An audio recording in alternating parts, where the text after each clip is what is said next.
ఇంకొక important topic ఎగ్జామ్లో అడుగుతాడు. ఇది కూడా formation of oxygen formation explain చేయమని చెప్పేసి అడుగుతాడు.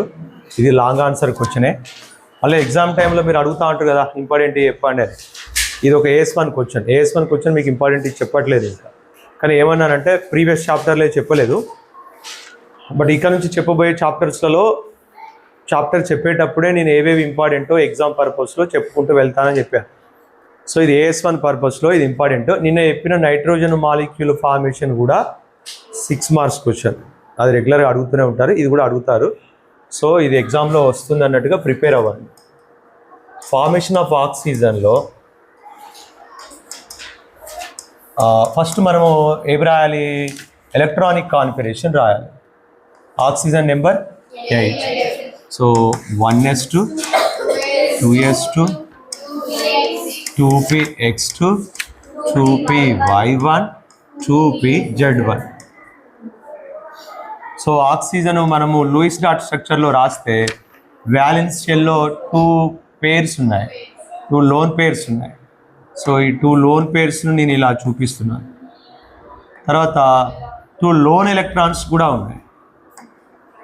ఓకే, ఇప్పుడు ఫార్మేషన్ ఆఫ్ ఆక్సిజన్ మాలిక్యూల్ అంటున్నాం కాబట్టి ఆల్రెడీ మనకు మాలిక్యూల్ ఫార్ములా తెలుసు, O2. 2 ఆక్సిజన్స్ ఫామ్ అయ్యి O2 ఫామ్ అయింది అంటే ఇక్కడ ఒక ఆక్సిజన్ ఎలక్ట్రానిక్ కాన్ఫిగరేషన్ రాసాం కదా, ఇంకొక ఆక్సిజన్ కూడా సేమ్ ఇలానే ఉంటుంది.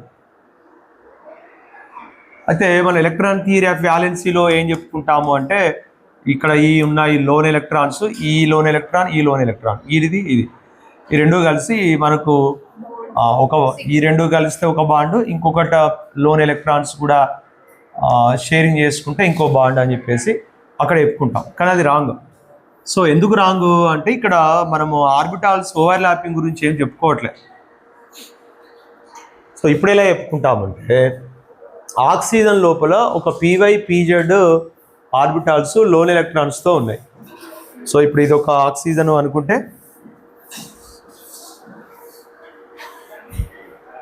ఒక PY ఆర్బిటాల్, ఒక PZ ఆర్బిటాల్. PYకి PZకు ఉన్న డిఫరెన్స్ ఏంటి? సో PY అంటే అది Y యాక్సిస్లో ఉంటుంది, PZ అంటే Z యాక్సిస్లో ఉంటుంది. X యాక్సిస్లో కూడా ఒక ఆర్బిటాల్ ఉంటుంది, బట్ అది పేరుతో ఆల్రెడీ పేరింగ్తో ఉంది, పేర్ ఆఫ్ ఎలక్ట్రాన్స్ ఉన్నాయి కాబట్టి అది ఇక్కడ బాండ్ ఫార్మేషన్లో పార్టిసిపేట్ చేయదు, దానికి అవసరం లేదు. కానీ ఇక్కడ PX కూడా ఉంటుంది, కానీ అది మనం ఇక్కడ మెన్షన్ చేసుకోవట్లేదు. తర్వాత ఇంకొక ఆక్సిజన్ ఆటం, దాంట్లో కూడా ఒక PY ఆర్బిటాల్లో ఏముంటుంది? లోన్ ఎలక్ట్రాన్ ఉంటుంది. PZలో కూడా ఒక లోన్ ఎలక్ట్రాన్ ఉంటుంది. ఇప్పుడు ఈ PY అంటున్నాను కానీ యాక్చువల్లీ ఈ PY ఎలా ఉండాలి? డంబెల్ షేప్లో ఉండాలి. సో ఇటు ఒక బెలూన్ లాగా, ఇటు ఒక బెలూన్ లాగా, అంటే 8 లాగా, లేదంటే డంబెల్ షేప్ లాగా ఉంటుంది. అయితే మనం ఇటు కూడా పెన్ను పట్టుకోలేక నేను జస్ట్ ఒక 1 వైపు చూపిస్తాను. సో ఇప్పుడు నిన్ననేమో 3 తీసుకున్నాను, 2px1లో ఒకటి, 2py1లో ఒకటి, 2pz1లో ఒకటి, ఎందుకంటే అది నైట్రోజన్ కాబట్టి. XX ఇంటర్న్యూక్లియర్ యాక్సిస్లో ఓవర్లాపింగ్ అవుతాయి. So remaining Y and Z సైడ్గా ఓవర్లాపింగ్ అవుతాయి. సైడ్ ఓవర్లాపింగ్ అంటారు, లేదా బుక్లో ఉన్న వర్డ్ ఏంటంటే లాటరల్లీ అని. లాటరల్లీ అంటే ఏంటి? లాటరల్ అంటే పక్కన అని అర్థం, సైడ్ నుంచి. లాటరల్లీ అన్న సైడ్ నుంచి అని అర్థం. సో ఇప్పుడు ఆక్సిజన్కి వచ్చేసరికి ఏమవుతుంది? PY ఆర్బిటాల్స్ ఇంటర్న్యూక్లియర్ యాక్సిస్లో ఓవర్లాపింగ్ అవుతాయి and they make a strong bond of sigma bond. But PZ is perpendicular to the internuclear axis. దీనికి అది 90 degreesతో ఉంది, దేంతో? Yతో. Z 90 degreesతో ఉంటుంది. కాబట్టి ఇది ఏమవుతుంది అంటే ఇంటర్న్యూక్లియర్ యాక్సిస్లో ఎవరెవరు? Y లేదంటే Z అనుకోవచ్చు. ఇది Z Y అనేది మనము ఎట్లయినా రాసుకోవచ్చు. సో ఇప్పుడు Y అనేది ఇంటర్న్యూక్లియర్ యాక్సిస్లో బాండ్ ఫామ్ అయింది కాబట్టి ఇక్కడ ఒక సిగ్మా బాండ్ ఫామ్ అవుతుంది. ఓకే, తర్వాత మరి PZ ఏమవుతుంది? లాటరల్లీగా ఓవర్లాపింగ్ అవుతుంది, అంటే సైడ్ ఓవర్లాపింగ్ అవుతుంది. ఇక్కడ బాండ్ ఈ బాండ్ అయినా షేరింగే, ఈ బాండ్ అయినా షేరింగే, కానీ ఒక డిఫరెన్స్ ఏంటంటే ఈ ఓవర్లాపింగ్ అనేది ఓవర్గా ఉంటుంది, చాలా పర్ఫెక్ట్గా ఉంటుంది. సో స్ట్రాంగ్ బాండ్ ఫామ్ అవుతుంది, దట్ ఈజ్ సిగ్మా బాండ్. అంతే, ఏం లేదు. సో ఈ పీజెడ్ ఏమవుతుంది, లాటరల్లీగా ఓవర్లాపింగ్ అవుతుంది కాబట్టి ఇది అంత స్ట్రాంగ్ ఓవర్లాపింగ్ కాదు.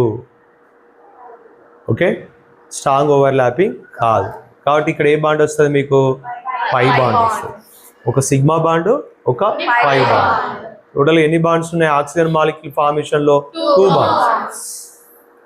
ఓకే, సో నైట్రోజన్లో ఏమైంది, ఒక sigma bond, remaining 2 pi bonds వచ్చాయి. అక్కడ 2 పై బాండ్స్ ఉంటాయి, టోటల్గా ట్రిపుల్ బాండ్.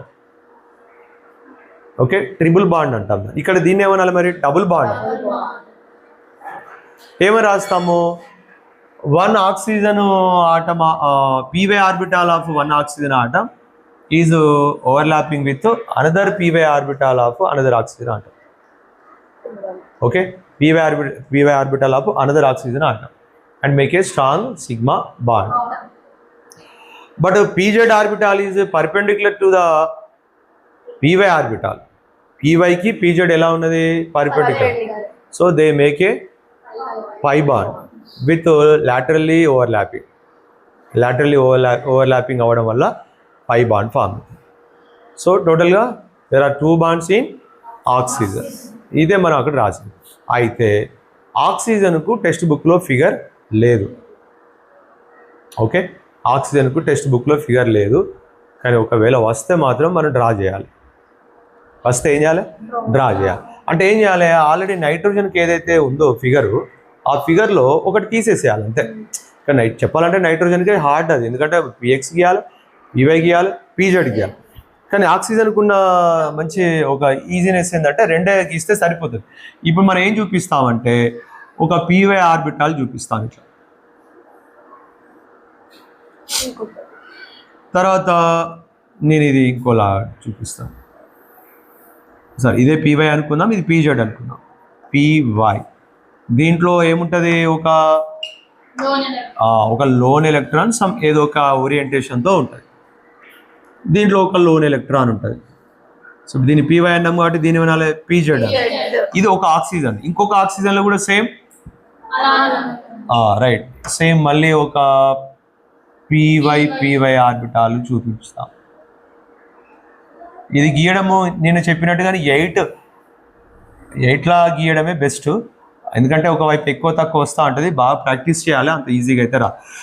2 గీయడం ఈజీ, కానీ 3వది ఇలా గీయాలంటే మాత్రము అది కొంచెం హార్డ్ అవుతుంది. చాలా ప్రాక్టీస్ చేయాలి. నైట్రోజన్ది రేపు వచ్చినప్పుడు ప్రాక్టీస్ చేసుకోండి. తర్వాత పీజెడ్ చూపిద్దాం.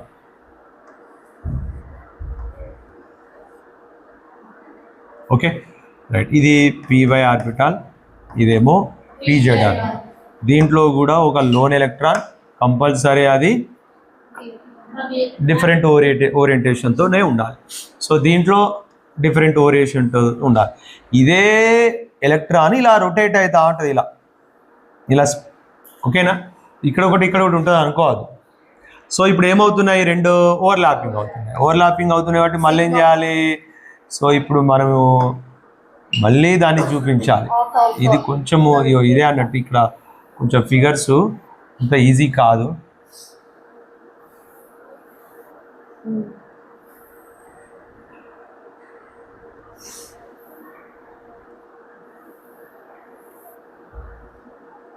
ఇలా ఓవర్లాపింగ్ అయినట్టు చూపించుకోవాలి. ఇంకేం చూపించాలి,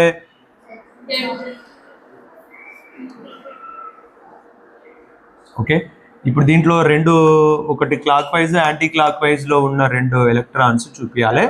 ఇక్కడ సిగ్మా బాండ్ అని చెప్పాలి. ఎవరెవరు ఓవర్లాపింగ్, సిగ్మా py ఓవర్లాపింగ్తో ఒక సిగ్మా బాండ్ వచ్చింది, అది రాయాలి కంపల్సరీ. ఓకే, తర్వాత ఇక్కడ ఈ ఓవర్లాపింగ్ని మనం సైడ్ ఓవర్లాపింగ్ అని ఇట్లా చూపిస్తాం అంతే ఇక.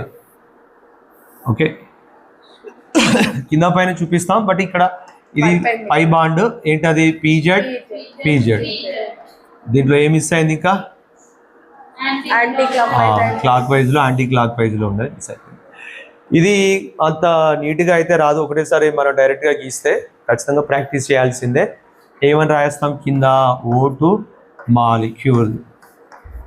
ఓకే, అయితే మీకు డౌట్ రావచ్చు, ఈ రెండే ఉంటాయా ఇంకా ఉండవా ఇవన్నీ, వీడి సంగతి ఏంది అంటే అవి బాండ్లో పార్టిసిపేట్ చేయట్లేదు కాబట్టి వాటిని మనము షో చేయాల్సిన అవసరం ఏం లేదు. ఏవైతే బాండ్లో పార్టిసిపేట్ చేసాయో వాటిని చూపిస్తే సరిపోతుంది, ఇవి ఏమి చూపించాల్సినటువంటి అవసరం లేదు. ఇక్కడికి సరిపోతుంది. ఇది లేదు, బుక్లో లేదు ఈ ఫిగరు, బట్ డ్రా చేయాల్సి ఉంటుంది ఎగ్జామ్లో అడిగితే. Okay, right.